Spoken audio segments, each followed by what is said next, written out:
The 2025 VW Tiguan. I'll be the first to admit, in the past we weren't the biggest fans of this SUV. Sure, it had solid driving dynamics, maybe second only to the CX-5, but it lacked personality, felt a little plain, and compared to rivals like the RAV4 or CR-V, it fell behind in refinement and reliability. But this year, Volkswagen has completely turned it around. For 2025, the changes are remarkable. This Tiguan went from being one of my least favorite compact SUVs to one of my top picks.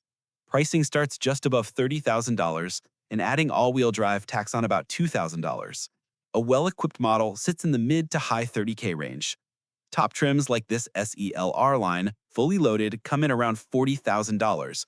And that's with the base 2.0-liter turbo engine pushing just over 200 horsepower and 220 pound-feet of torque. Step inside and the changes are immediate. The materials feel upscale, leather upholstery, soft touch trims, even fake wood done tastefully.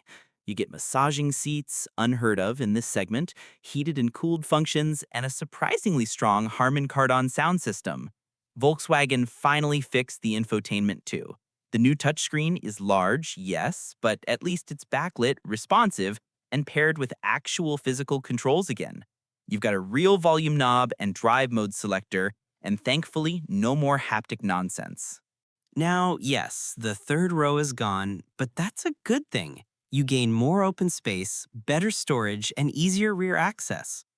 The rear doors open nearly 90 degrees, making it effortless to install child seats or hop in and out. The back seat comfortably fits 2 adults or 3 midsize passengers. And trunk space is solid. Not quite CR-V levels, but close enough that most people won't notice. The noise levels are also way down. The new Tiguan feels quieter than a RAV4 and almost as silent as a top-trim CR-V. The cabin feels genuinely premium, like something from a class above its price. Underneath, Volkswagen did some serious re-engineering. The 2025 Tiguan rides on the MQB Evo platform, 170 pounds lighter than before. That's thanks to more high-strength steel and some aluminum suspension components. The third row was dropped to improve rigidity. There are now 10 airbags, updated safety electronics, and the latest infotainment architecture. 2 powertrains are available, both based on the 2.0-liter EA888 turbo engine.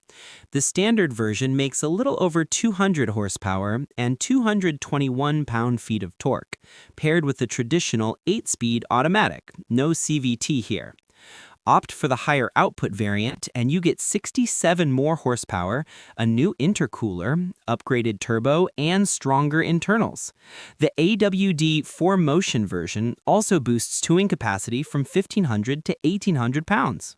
Driving the new Tiguan is where things click. It finally feels like Volkswagen put effort into making it engaging. It drives like a Golf on stilts, stable, composed, even a little fun. The suspension tuning is on the firm side, but not harsh. It feels better on the highway than a RAV4, and much less fatiguing than the stiff Mazda CX-50.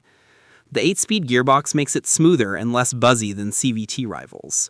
Fuel economy is the trade-off. Expect mid-20s in real life, maybe high 20s on the highway.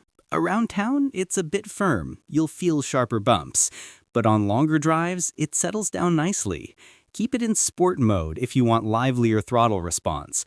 Normal mode can feel a little dead. Overall, it feels more solid, refined, and planted than most of the competition.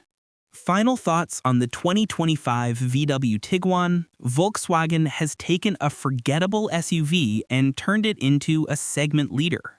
The new design is striking. The cabin finally feels premium, and features like massaging seats and real physical controls make a world of difference. The only things holding it back are long-term reliability perceptions and resale compared to the Japanese brands. But in terms of refinement, comfort, and driving feel, this might just be the best compact SUV of 2025.